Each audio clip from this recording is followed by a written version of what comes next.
Welcome back to China Uncensored. I'm Chris Chappell. Remember when laser weapons were the domain of stormtroopers and Death Stars? Well, the future of military-grade lasers has arrived, and it's a little scary. In a test, this laser weapon developed for the US military shot down 5 drones. And check out this one, a tactical high-energy laser codenamed T-Hell. It can track, lock onto, and fire a laser at an incoming missile or artillery shell and shoot it down mid-flight. In fact, some laser weapons are so dangerous, they've been banned. Both the US and China signed the Protocol on Blinding Laser Weapons. It bans the use of lasers that can cause permanent blindness. But it seems that the Chinese military just used a laser weapon on American pilots. I mean, it's been 20 years since China signed that treaty. Maybe they forgot.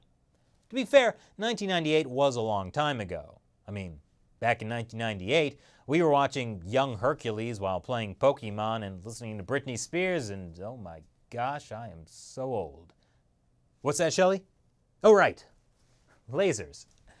There have been about 10 recent incidents where Chinese military personnel allegedly pointed high-powered lasers at US planes flying near a US military base.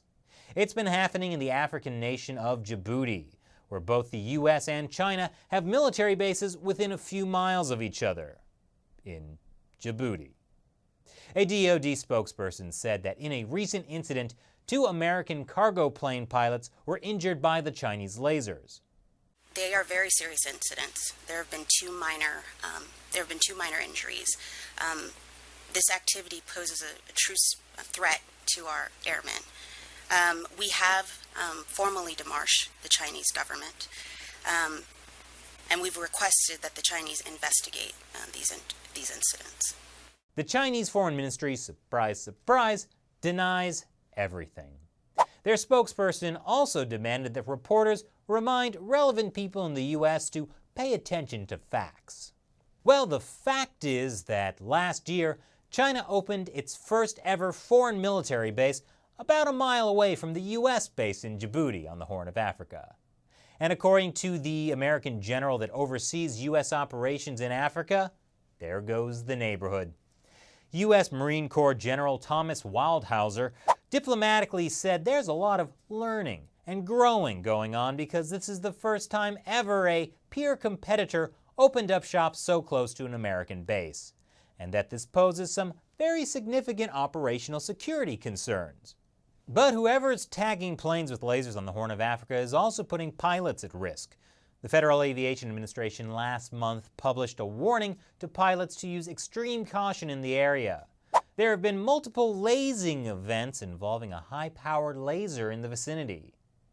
Lasing events? I thought lasing events looked more like this.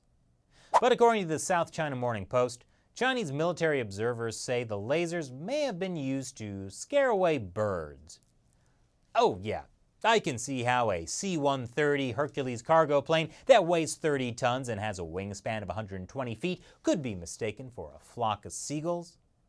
And of course, there's no way the Chinese military could be getting freakishly possessive about the airspace around their naval base in Djibouti.